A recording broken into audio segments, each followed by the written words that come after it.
Hello guys, right now we are here in Mipan Waterfall. Mataas nga pala talaga siya. Dalawa series of waterfalls to guys. Yan, napakataas. Series of waterfalls.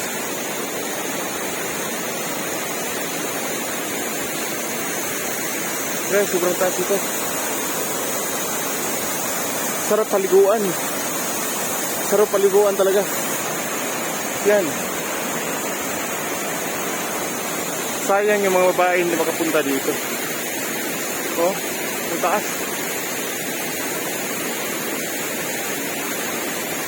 Dalawang matataas na falls at saka tatlong magkasunod na mababa. Ito mataas to.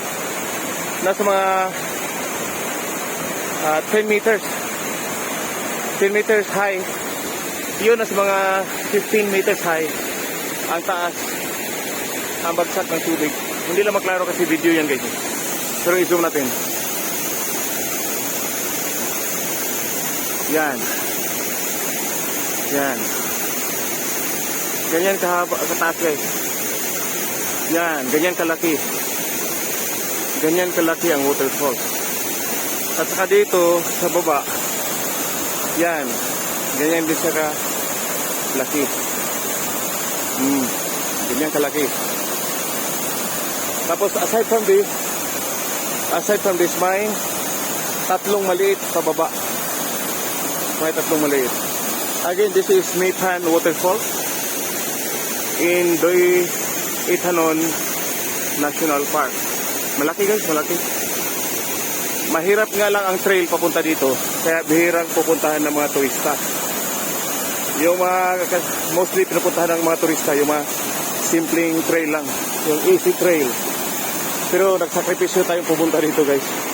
For the sake na makuna natin itong waterfall na to. Okay, balik tayo dito guys.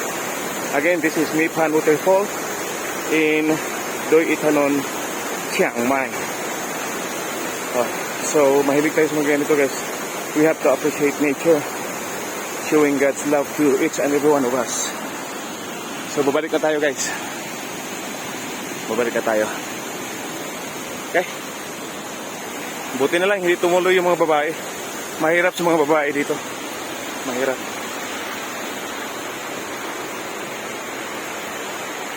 So, patayin ko na. Ito yung mga small falls na kadugtong niya. Small drops.